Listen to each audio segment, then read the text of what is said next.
საპრეზიდენტო კანდიდატები მოსახლეობასთან შეხვედრებს განაგრძობენ. დღეს ჩვენ ლეიბორისტებისა და ხალხის პარტიის წინასაარჩევნო კამპანიის შესახებ გიამბობთ. PR ტექნოლოგიები პარტიების ლიდერებს უფრო საინტერესო და კრეატიული PR კამპანიისკენ მოუწოდებენ. ამ ურჩევნის ნდობის მოპოვება საპრეზიდენტო კანდიდატები ძირითადად მოსახლეობასთან უშუალო შეხვედრებით ცდილობენ. არჩევნების დღე ახლოვდება, სატელევიზიო სივრცეში კი პოლიტიკურ მარათონში ჩაბმული სუბიექტების სარეკლამო რგოლების სიმცირეა. დიდარს ვართმევ ღარიბს ვაძლევ. ძველი სლოგანითა და გამარჯვების იმედით მოტივირებულ ლეიბორისტებს მიაჩნიათ, რომ შალვა ნათელაშვილს საპრეზიდენტო არჩევნებში გამარჯვებისათვის სატელევიზიო რეკლამა სულაც არ სჭირდება. თავარი მესიჯი ამ ხალხთან შეხვედრის დროს რაც არის ის, რომ ერთხელ და სამუდამოდ ჩვენმა მოსახლეობამ უნდა დაანებოს და ჩვენმა ქვეყანამ ერთწელზე სიარულს აპირებს ხელისუფლება გამოყოს 150,000 ლარი და მხოლოდ და მხოლოდ ეს იქნება მიმართული სატელევიზიო რეკლამისთვის და ბილბორდებისთვის და პლაკატებისთვის.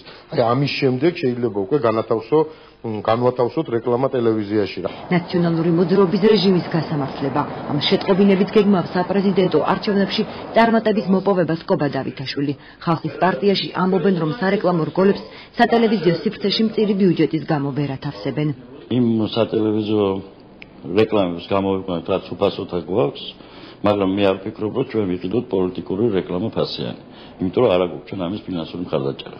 ბუნებრივია, რომ ეს დაბრკოლება და ეს პრობლემები ჩვენ შეგვექმნება, მაგრამ ჩვენ არ აქვს ფული, მაგრამ გვაქვს სინდისი, პრინციპი, ღირებულებები. PR ტექნოლოგი სოსო გამოაშვილი საპრეზიდენტო კანდიდატებს კობა დავითაშვილსა და შალვა ნათელაშვილს საარჩევნო კამპანიაში უფასო საეკლამო დროის გამოყენებას ურჩევს. აქტიურობით ეს ორი კანდიდატი არ გამოირჩევა, მეტი აქტიურობაა საჭირო, მეტი შეხვედრები მოსახლეობასთან და მეტი აქტიურობა თუნდაც იმ კუთხით, რომ გამოიყენონ ის უფასო დრო, რომელიც კანონმდებლობით მათ ეკუთვნით. PR ტექნოლოგიები ამბობენ, რომ წინა არჩევნებისაგან განსხვავებით 2013 წლის საპრეზიდენტო არჩევნები სიმშვიდით გამოირჩევა. სოსო გამოაშვილი არ გამორიცხავს, რომ არჩევნებზე მოსახლეობის ნაკლები აქტივობა დაფიქსირდეს.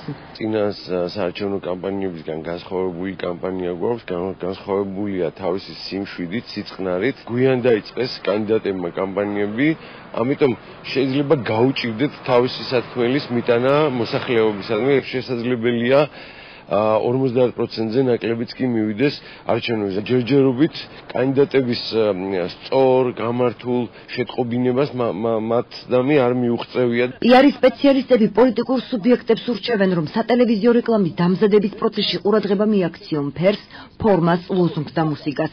რამდენად იქონიებს სარეკლამო კამპანია გავლენას ამ უმრჩევლის გადაწყვეტილებაზე და იქნება თუ არა მთავარი საარჩევნო პროგრამა, ამას სპეციალისტები არჩევნების შემდეგ შეაფასებენ.